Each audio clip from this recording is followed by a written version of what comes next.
Okay, this is episode 18 of Watership Down, and it's by me doing Watership Down because these audiobooks is not the greatest in the world.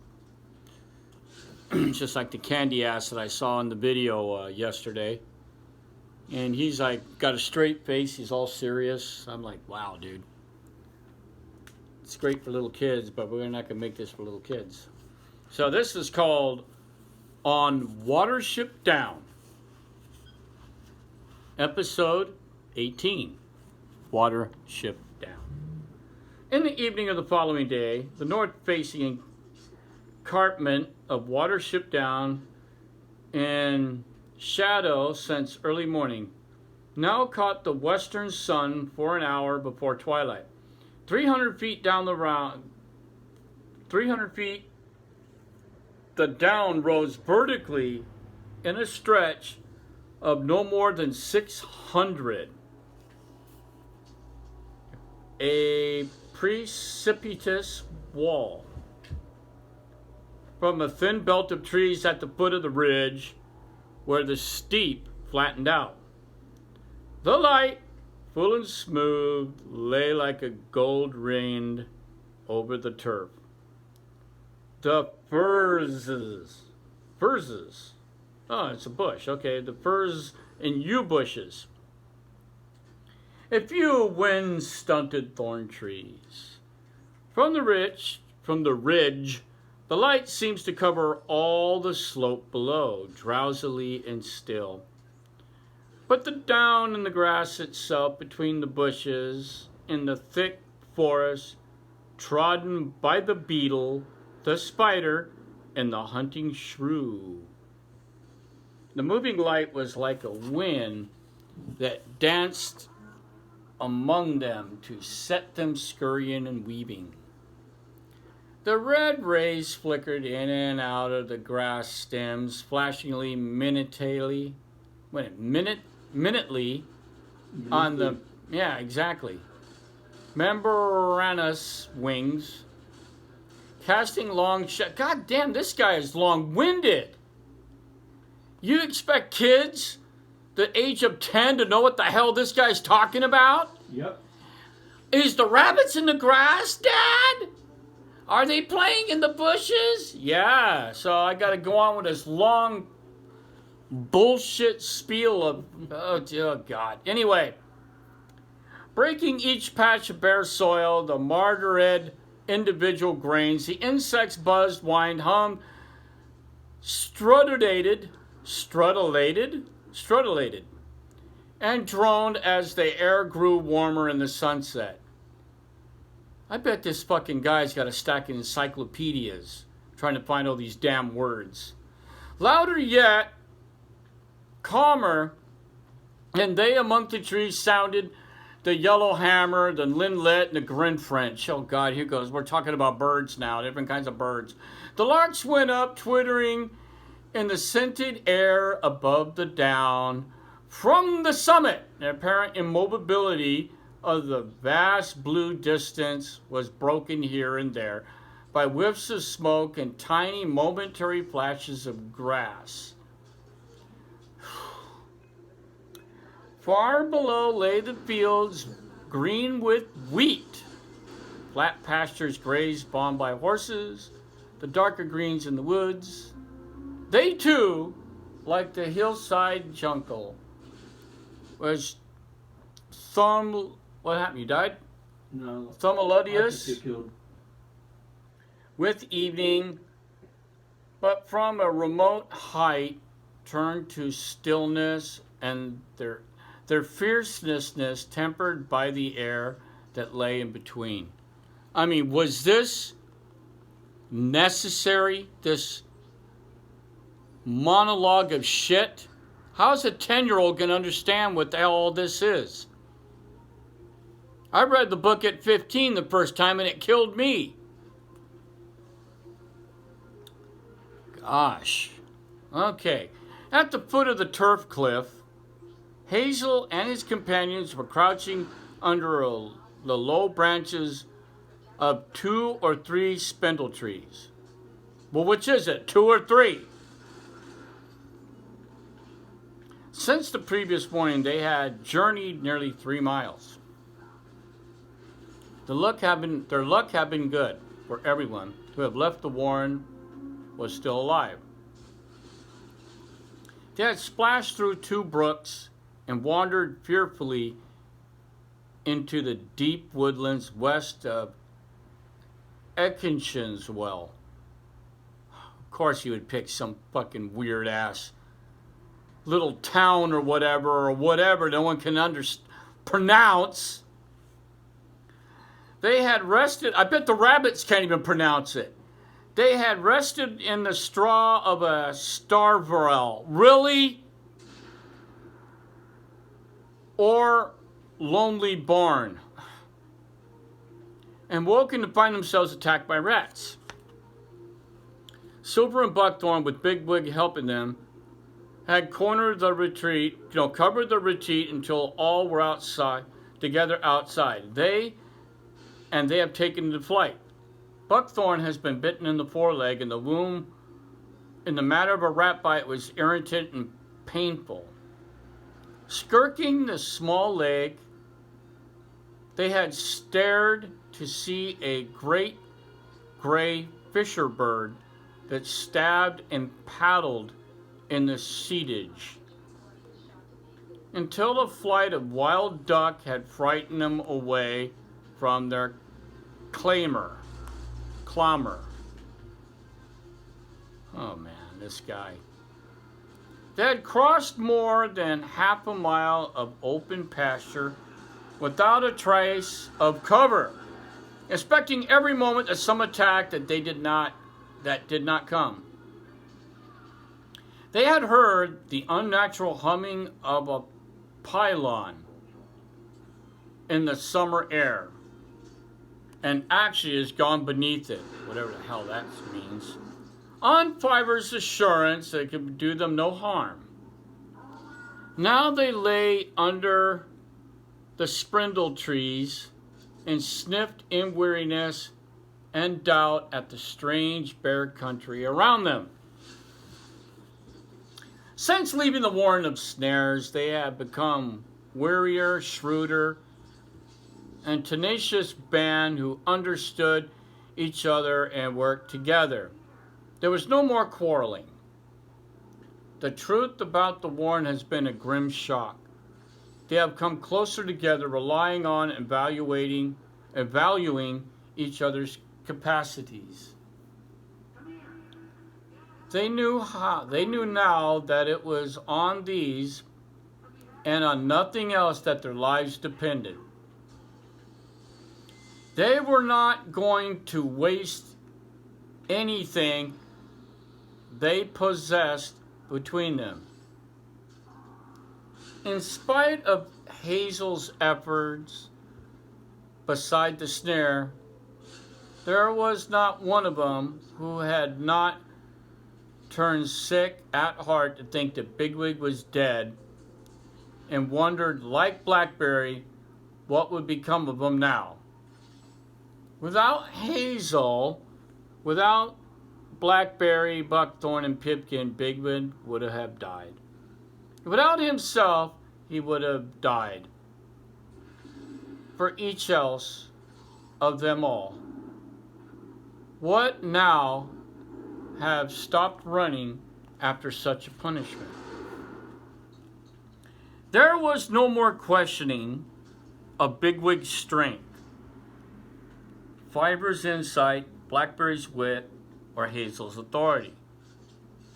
When the rats came, Buckthorn and Silver had obeyed Bigwig and stood their ground. The rest followed Hazel as he roused them without explanation to tell them to go outside the barn. Later, Hazel said there was nothing for it but to cross an open pasture under Silver's direction. They crossed it, with Dandelion running ahead for recon near.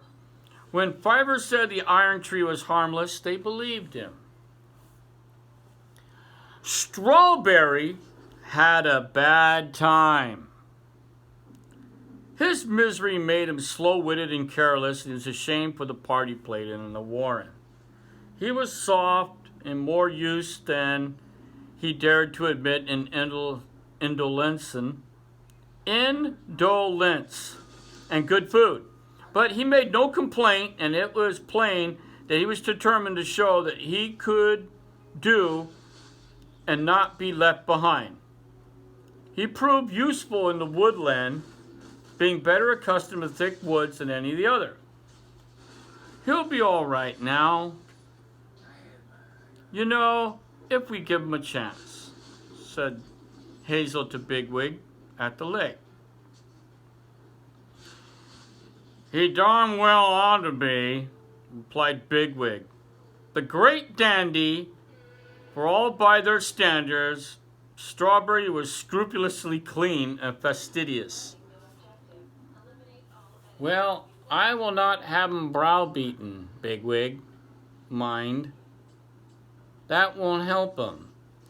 This Bigwig had accepted, though rather sulkingly. Yet, he himself has become less overbearing. The snare has left him weak and underwrought. It was he who had given the alarm in the barn, for which he could not sleep. The sound of scratching had startled up once. He would not let Silver and Buckthorn fight alone, and he was obliged to leave the worst of it to them. And for the first time in his life, Bigwig had found himself driven to moderation and prudence. As the sun sank lower and touched the edge of the cloud bed in the horizon, Hazel came out from under the branches and looked carefully around the lower slope. Then he stared upward over the ant hills.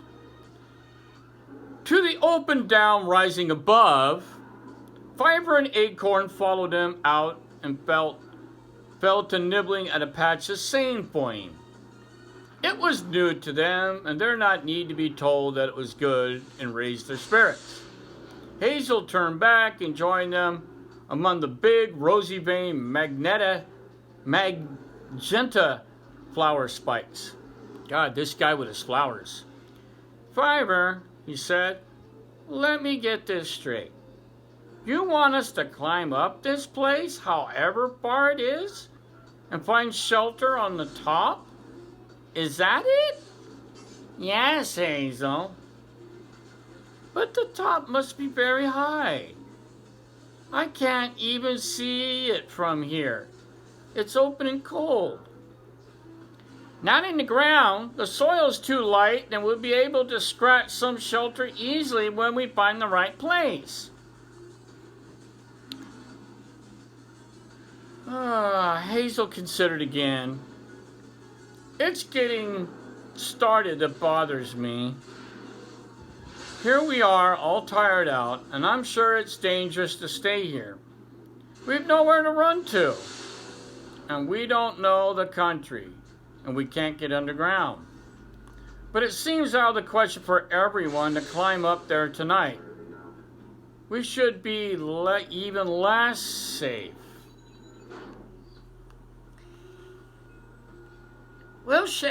We shall be forced to dig, shan't we? Said Acorn. Remember, he's only a 6-monther. This place is almost as open as the heather we crossed. And the trees won't hide us from anything hunting on 4 feet. It would be the same any time we came, says Fiver. I'm not saying anything against it, Fiver, replied Acorn. But we need holes. It's a bad place not to be able to go underground. Before everybody gets up to the top, says Hazel, we ought to find out what's it like. I'm going up myself to have a look around. And I'll be as quick as I can, and you all have to hope for the best until I get back. You can rest in peace anyway. You're not going alone, said Fiver firmly. Since each of them is ready to go with them in spite of their fatigue, Hazel gave in and chose Dandelion and Hawkbit. They seemed to be less weary than the others. They set off to the hillside, going slowly, picking their way from one bush and tussle talk to another, pausing constantly to sniff and stare along the great expanse of the grass, which stretched on either side as far as they could see. A man walks upright. For him, it's strenuous to climb a steep hill because he has to keep pushing his own vertical mass upward and cannot gain any momentum. The rabbit is better off. His forepaws, or four legs, supports his horizontal body, and the great back legs do the work. They are more than equal to thrusting uphill the light mass in front of them. Rabbits can go fast uphill. In fact, they have so much power behind that they are going downhill awkwardly, and sometimes in flight, in a steady pace, they actually go over head over heels. On the other hand, the man is 5 or 6 feet above the hillside. He can see all around him. To him, the ground may be steep and rough, but the whole of it is even. He can pick his direction easily from the top of his moving 6-foot tower. The rabbit's anxieties and strain in climbing the down were different.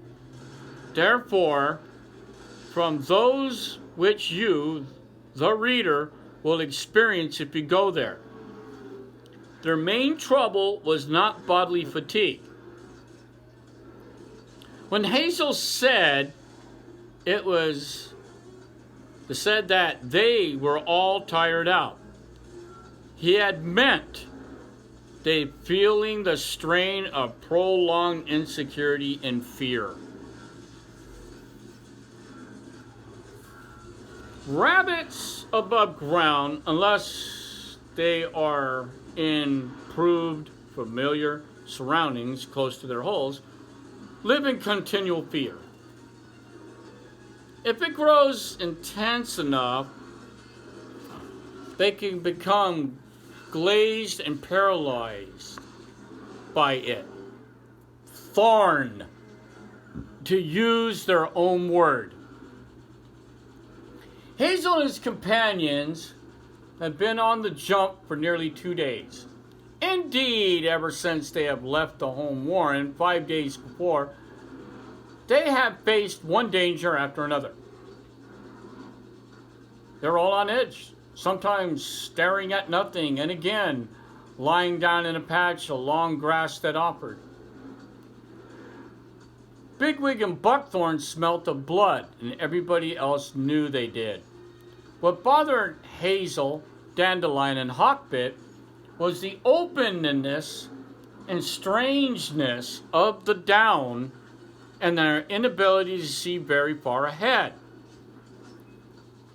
They climbed not over, but through the sun-red grass. Among the awakening insect movement and the light ablaze. Oh, poetry shit, huh? The grass was undulated about them. This guy's picking the weirdest words. Undulated. Or whatever, undulated. Okay, that's what he said, undulated. So it sounds like undulate, I say. Alright, so these freaking rabbits, where was I? They peered over the anthills and looked cautiously around from clumps of tizzle. They could not tell how far away the ridge might be. They topped each short slope only to find another above it. To Hazel, it seems a likely place for a weasel or the white owl, or perhaps might fly along the escarpment at twilight, looking inward with its stony eyes, ready to turn a few feet sideways and pick off the shelf anything that moved. Some ill enemies wait for their prey But only the white owl is a seeker, and he comes in silence. Like an assassin, right, Nicholas? Yeah. He's an assassin. The white owl's an assassin. Just like the pricks we got outside with that big tree. As Hazel went up, the south wind began to blow, and the June sunset reddened the sky to the zenith. Hazel, like nearly all wild animals, was unaccustomed to look up at the sky. What he thought of as the sky was the horizon, usually broken by trees and hedges. Now, with his head pointing upward, he found himself gazing at the ridge, as over the skyline come the silent, moving, red-tinged cumuli. Their movement was disturbing, unlike that of the trees or the grass or the rabbits. These were great masses that moved steadily, noisily, and always in the same direction. They were not of his world. Oh, Frith, thought Hazel, turning his head for a moment to the bright glow in the west. Are you sending us to live among the clouds? If you truly spoke to Fiber, help me trust him. At this moment he saw Dandelion, who had run well ahead, squatting on an anthill clear against the sky. Alarmed, he dashed forward. Dandelion, get down, he said. Why are you sitting up there? Because I can see, replied Dandelion with a kind of excited joy. Come and look. You can see the whole world. Hazel came up, and there was another anthill nearby, and he copied Dandelion, sitting upright on its hind legs, looking about him. He realized now that they were almost on level ground. Indeed, the slope was no more than gentle for some way back along the line by which they have came. But he was preoccupied with the idea of danger in the open and had not noticed the change. They were on top of the down. Perched above the grass, they could see in every direction. Their surroundings were empty. If anything had been moving, they would have seen it immediately. And there was a tough ended, the sky began. A man, a fox, or even a rabbit coming over the down would be conspicuous. Fiver had been right. Up here, they would have a clear warning of any approach. The wind ruffled their fur and tugged at the grass, which smelled of thyme and self-heal. The solitude seemed like a release and a blessing. The height, the sky, and the distance went to their heads, and they skipped in the sunset. Oh, Frith on the hills, cried Dandelion. He must have made it for us. Well, he may have made it, but Fiver thought of it for us, answered Hazel. Wait till we get him up here, Fiber Rah. Where's Hawkbit? Said Dandelion suddenly. Although the light was still clear, Hawkbit was seen anywhere on the upland. After staring about for some time, they ran across to a little mound some way away and looked again. But they saw nothing except a field mouse, who had came out of its hole and began to frickling at a patch of seeded grasses. He must have gone down, said Dandelion. Well, Whether he has or not, said Hazel, we can't go on looking for him. The others are waiting and they may be in danger. We must go down ourselves. Oh, what a shame we lost him, though, said Dandelion. Just as we reached Fibrous Hills without losing anybody. He's such a duffer. We shouldn't have brought him up. But how could anything have gotten hold of him here without our seeing? No, he's gone back for sure, said Hazel. I wonder what Bigwig will say to him. I hope he won't bite him again. We better get on. Are you going to bring them up tonight? Asked Dandelion. I don't know, said Hazel. It's a problem. Where's the shelter to be found?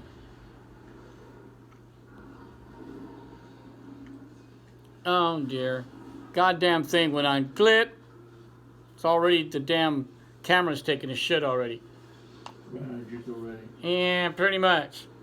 They made for the steep edge, and the light was beginning to fail, and they picked their direction by a clump of stunted trees as they passed their way up. These formed some kind of dry oasis, a little feature common on the downs. Half a dozen thorns, 2 or 3 elders grown together. Down the bank, between the ground, was bare and naked chalked, showed a pallid dirt white under a cream-colored elder bloom. And they approached, they suddenly saw Hawkbit, sitting amongst the thorn trees, cleaning his face with his paws. We've been looking for you, said Hazel. Where in the world have you been? I'm sorry, Hazel, replied Hawkbit meekly. I've been looking at these holes, and I thought they might be good to us. In the low bank behind them, the 3 rabbit holes were 3 rabbit holes. There were 2 more flat on the ground and between the thick gnarled roots. They could see no footmarks and no droppings. The holes were clearly deserted. Have you gone down? Asked Hazel, sniffing around. Yes, I have, says Hawkbit. 3 of them, anyway. They're shallow and rather rough. There's no smell of death or disease, and they're perfectly sound. I thought it might do for us. Just for the moment, anyway. In the twilight, a swift flew screaming overhead, and Hazel turned to Dandelion. News, news, he says. Go and get them up here. Thus it fell to one of the rank and file to make a lucky find that brought them at last to the downs, and probably saved a life or 2, for they could hardly have spent the night in the open, either on or under the hill, without being attacked by some enemy or other. There you go, Nichols. I just finished that chapter with this stupid freaking camera taking a crap. So there you go. One of your buddies, Hawkbit, actually found something for him. What do you think about that, huh? Hawkbit the useless got useful. Hawkbit the useless. Well, it's Hawkbit. Anyway, I try to do the best I can with it. I don't know. It's definitely not like some of the other Watership down people that put the stuff up. So. You get what you pay for. Yeah, exactly. Get what you pay for, folks. It's free. Huh?